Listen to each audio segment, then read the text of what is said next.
ফাতিহা সূরা পড়ে পানিতে ফুঁক দিয়ে সে পানি দিয়ে খাবে, গোসল করবে, এটির বিষয়ে যদি আরেকটু বলেন যে আসলে কোন কোন ক্ষেত্রে ব্যবহার করবেন, কীভাবে করবেন, এটি কোনো পাত্রে দেওয়া যায় কিনা বা সংরক্ষণ করা যায় কিনা, অল্প অল্প করে কাউকে, সে বিষয়ে যদি কোনো। হ্যাঁ, রুকাইয়ার উপরে একটা বইও লেখা আছে, কিন্তু আমরা এটাকে সাজেস্ট করতে পারি, অত্যন্ত নির্ভরযোগ্য বই, সেটা আপনারা পড়লে বিস্তারিত আরও ভালো আপনারা জানতে পারবেন। তারপরে আপনারা সূরাতুল ফাতিহা, এটাকে উম্মুল কোরআন বলা হয়েছে, এটাকে সূরাতুশ শিফা বলা হয়েছে, এইটার অনেকগুলো নাম আছে। তো যেহেতু এটাকে সূরাতুশ শিফা বলা হয়, এবং সাহাবায়ে কেরাম দেখা গিয়েছে যে আবু সাঈদ খুদরি রাদিয়াল্লাহু তাআলা আনহু, সেই প্রসিদ্ধ ঘটনা নিশ্চয়ই আমরা সবাই জানি, যে একজন সাপুড়ে, তাকে সাপে যখন, একজন সর্দারকে যখন সাপে সবল দিয়েছে, সাপে কেটেছে, তখন সর্দার একেবারে মুমূর্ষ অবস্থা, অ্যারাবিয়ান সাপগুলো যেগুলো বিষাক্ত, মানে আমাদের দেশে যেমন রাসেল ভাইপার, ওখানে র্যাটেল স্নেক আছে, অনেক বিষাক্ত বিষাক্ত মরুভূমির সাপ, সেই সাপে যখন ওনাকে কেটেছে তখন সবাই খুবই হতবম্ব হয়ে গিয়েছে যে কিভাবে আমাদের সর্দার সুস্থ হবে। সেই দিয়ে আবু সাঈদ খুদরি রাদিয়াল্লাহু তাআলা যাচ্ছিলেন, তিনি ডিমান্ড করলেন যে ঠিক আছে আমি ঝেড়ে দিতে পারি, তবে 100 ছাগল হাদিয়া দিতে হবে। তো সবাই বললো যে ঠিক আছে। তো তিনি প্রথম ফুটা দিলেন, দেওয়ার সাথে সাথে সর্দার সূরা ফাতিহার ফুয়ের পরেই চোখ খুলে ফেললো। দ্বিতীয় ফু দিলেন, তিনি উঠে বসে বললেন সুবহানাল্লাহ। তৃতীয় ফু দেওয়ার সঙ্গে সঙ্গে তিনি হাঁটা শুরু করলেন। তো সবাই তো কথা রাখলো, 100 ছাগল দিল। তো উনি আসার পথে চিন্তা করলেন যে টাকাটা যে আমি, এই ছাগলগুলো যে আমি নিয়ে আসলাম, এটা আমার জন্য বৈধ হলো কিনা। তো রাসূলুল্লাহ সাল্লাল্লাহু আলাইহি ওয়াসাল্লামের কাছে গিয়ে হাজির হলেন, ইয়া রাসূলুল্লাহ, এই যে পাঠাইলেন, তো আমি এরকম একজনকে ফু দিলাম, 100 ছাগল আমি নিয়ে আসছি। রাসূল বলেন যে মাশাআল্লাহ, মা আতিয়াব, এটা কত উত্তম রিজিক তুমি নিয়ে আসছো, ঠিক আছে এখান থেকে তুমি কিছু আমাকে দিও।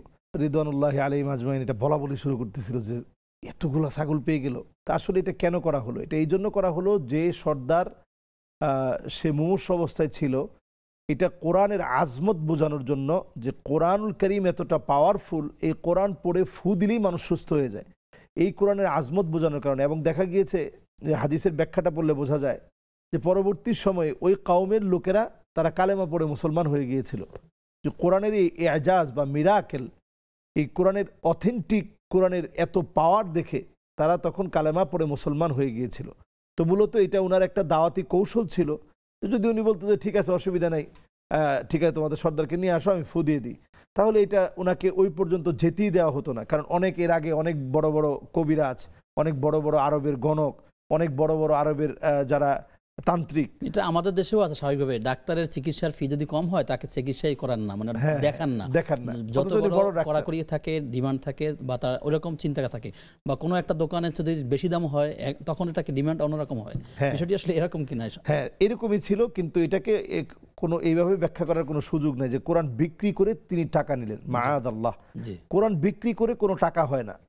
উনি উনার এই সময়টা, যে সময়টা উনি এখানে দিয়েছেন, সে সময়ের একটা মূল্যায়ন উনি চেয়েছেন, সময়ের মূল্যায়ন এবং জীবনের মধ্যে একটা সাদাকা, যে আল্লাহর জন্য সন্তুষ্ট। এবং আরেকটা বিষয় তিনি বোঝাতে চেয়েছেন যে কোরআনটা এত দামি, এটা কোনো মূল্য তুমি দিতে পারবা না।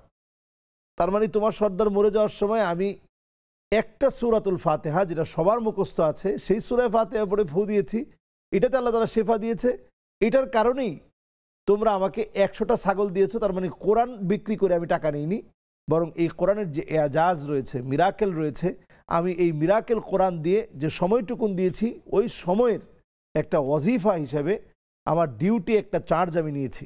তো রাসূলুল্লাহ সাল্লাল্লাহু আলাইহি ওয়াসাল্লাম সেটাকে সমর্থন করেছেন, রাসূলুল্লাহ সাল্লাল্লাহু আলাইহি ওয়াসাল্লাম এটাকে না করেন নাই।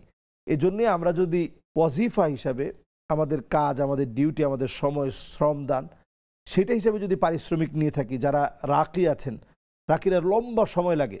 আপনি যদি কারো কাছে ঝাড়তে আপনি যান, দেখবেন লম্বা সময় কোরআন তেলাওয়াত করতে হয়। যদি এরকম হয় তবে একবারে খুব বেশি, আমি বলবো যে খুব বেশি ডিমান্ড করে, কারণ তিনি তো একজন মুসলিম।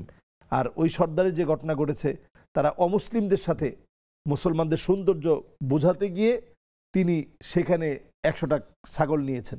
তো যেহেতু আমরা মুসলিম একজন ভাইকে আমি সহযোগিতা করছি, সেক্ষেত্রে কোনোভাবে যেন তাকে অর্থনৈতিকভাবে জুলুম না হয়ে যায়, সেটা খেয়াল রাখবো আমরা।